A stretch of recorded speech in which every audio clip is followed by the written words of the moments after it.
Pasta खाना किसे नहीं पसंद, चाहे वो बच्चे हो या फिर बड़े हो, हर किसी को पास्ता काफी ज्यादा पसंद है। वैसे तो पास्ता इटालियन फूड है, ये ज्यादातर इटली में मिलता है। इटली के किसी भी रेस्टोरेंट में जाएंगे आपको पास्ता वहां जरूर मिलेगा। बट आजकल ये पास्ता दुनिया भर में अवेलेबल है। आप देश के विदेश के किसी भी पार्ट में चले जाएं, आपको पास्ता जरूर मिलेगा। लेकिन मैं आपको ये बता दूं, जैसे कि आप सबने पास्ता खाया ही होगा, पास्ता सिर्फ एक टाइप का नहीं होता। पास्ता के भी कई सारे टाइप्स हैं और ये अलग अलग शेप्स में आता है। तो ये तो हुई शेप की बात, लेकिन मैं आपको एक चीज और बता दूं, जब हम पास्ता खाते हैं तो उसमें भी सॉस की वैरायटी होती है। तो सॉस भी सिर्फ एक तरह की नहीं होती, बहुत तरह की होती है। तो हाय गाइस, मैं हूं पलक और आज मैं आपको बताऊंगी everything that you should know about pasta. तो सबसे पहले बात करते हैं पास्ता के शेप्स के बारे में, यानी जो अलग अलग प्रकार की शेप्स होती हैं उसके बारे में। तो डिफरेंट टाइप ऑफ पास्ता में सबसे पहले मैं बात करूंगी पेने पास्ता के बारे में। ये एक सिलेंड्रिकल शेप पास्ता होता है जिसके बीच में होल होता है, यानी एक ट्यूब की तरह होता है, उसमें बीच में होल होता है, जिससे जो पास्ता की सॉस होती है वो उसके अंदर अच्छे से चले जाती है और जो पास्ता का टेस्ट होता है सॉस अच्छे से कोट होने की वजह से काफी ज्यादा इनहैंस हो जाता है। और अब मैं आपको बताती हूँ मैक्रोनी के बारे में। मैक्रोनी इंडिया में काफ़ी ज़्यादा फेमस है, यानी ज़्यादातर लोग जो लोग पास्ता के बारे में ज़्यादा नहीं जानते हैं या नहीं खाते हैं, वो मैक्रोनी तो हर किसी के घर में मिल ही जाती है। खासकर जो बच्चे हैं उन्हें मैक्रोनी बहुत पसंद होती है। ये भी सिलेंड्रिकल शेप में होती है लेकिन थोड़ी कर्वी होती है, यानी हल्का सा उसके अंदर ट्विस्ट होता है, यू शेप में होती है। इसको हम ज़्यादातर पनीर के साथ या फिर सॉस के साथ खाते हैं। और साथ ही अब मैं आपको बताती हूँ स्पाइरल पास्ता के बारे में, जो कि स्पाइरल शेप में होता है।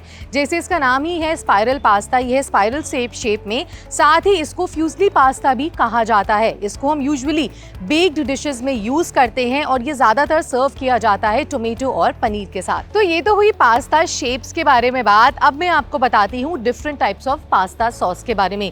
आप इमेजिन कर सकते हैं कि हम लोग यूजुअली एक या दो पास्ता सॉस के बारे में जानते हैं, बट ये सॉस मोर देन 100 वेराइटीज में आती हैं। तो शुरुआत करते हैं बुलोगनी सॉस के बारे में। ये सॉस क्लासिक इटालियन सॉस है जिसको हम लोग यूजुअली सर्व करते हैं स्पेगेटी के साथ या फिर लॉन्ग नूडल्स के साथ। और जो दूसरी सॉस है वो है रागू। रागू थोड़ी थिक होती है, जब भी हम उसे मीट पे डालते हैं तो थोड़ा थिक फ्लेवर आता है इसके अंदर। साथ ही हम इसको थोड़ा टैंगी फ्लेवर देने के लिए, इसमें सिर्फ हल्का सा फ्लेवर देने के लिए हम इसमें ऐड करते हैं टोमेटो सॉस। और अब हम बात करते हैं मरीनारा सॉस के बारे में। मरीनारा सॉस काफी ज्यादा फेमस सॉस है। इसके अंदर बेसिकली टोमेटो सॉस का कहा जाता है, टोमेटो सॉस यूज की जाती है, फ्रेश टोमेटोज यूज किए जाते हैं और साथ ही ये इटालियन अमेरिकन ओरिजिन से है, ये इटली से नहीं। इनफैक्ट इसका ओरिजिन यूएस में हुआ था। और इस सॉस के बारे में तो मोस्टली लोग जानते ही होंगे, इसका नाम है पेस्टो सॉस।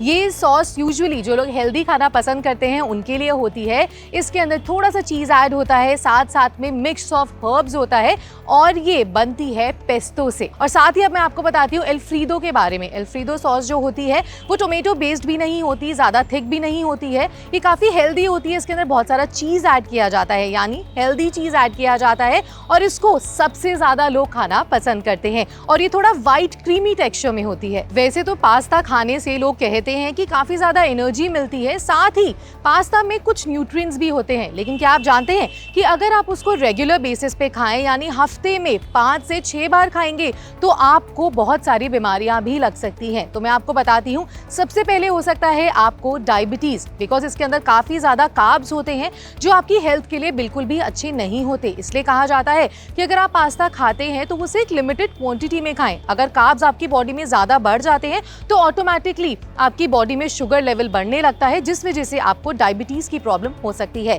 साथ ही साथ अगर हम बात करें न्यूट्रिएंट्स की, इसमें न्यूट्रिएंट्स तो मिलते हैं। कोई भी चीज अगर आप खाएंगे और अगर आप एक लिमिटेड क्वांटिटी में खाएं तो उससे न्यूट्रिएंट्स की कमी नहीं होगी। लेकिन अगर आप पास्ता बहुत ज्यादा कंज्यूम करते हैं, क्योंकि इसमें ज्यादातर मैदा होता है, तो आपकी हेल्थ को काफी ज्यादा नुकसान पहुंचा सकता है। आप ट्राई करें वीक में 1 से 2 बार ही पास्ता खाएं, उससे ज्यादा आप इसे कंज्यूम ना करें। और साथ ही साथ जो लोग व्हाइट पास्ता खाना ज्यादातर पसंद करते हैं उनको हार्ट की बीमारी हो सकती है, क्योंकि इसके अंदर काफी ज्यादा कैलोरीज होती है, काफी ज्यादा इसके अंदर कार्ब्स का कंटेंट होता है जो हमारे हार्ट के लिए बिल्कुल भी अच्छा नहीं होता। इसलिए कहा जाता है कि कोई भी चीज खाएं तो उसको एक लिमिटेड क्वांटिटी में खाएं। लेकिन अगर आप इसको खा भी रहे हैं तो रेगुलर एक्सरसाइज भी करें। इससे क्या होगा, आपका ब्लड फ्लो अच्छे से होगा, आपका हार्ट अच्छे से पंप करेगा और आपको हार्ट से संबंधित शिकायत नहीं होगी। साथ ही अगर आप ये पास्ता डेली कंज्यूम करते हैं तो वेट गेन होने के चांसेस भी होते हैं, बिकॉज ये मैदे से बना होता है। तो जितना आप ट्राई करें उतना करें कि आप मैदे को अवॉइड करके, यानी वाइट पास्ता को अवॉइड करके आप खाएं गेहूं का पास्ता। यानी अगर इसे आप कंज्यूम करते भी हैं गेहूं का पास्ता तो उससे वेट गेन नहीं होगा।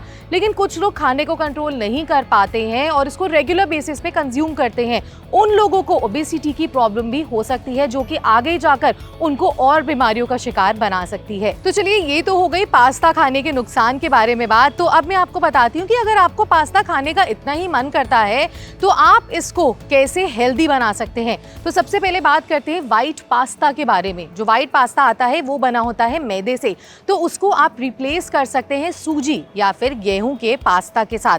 और दूसरा हम बात करते हैं सॉस के बारे में। यूजुअली लोग पसंद करते हैं व्हाइट सॉस पास्ता।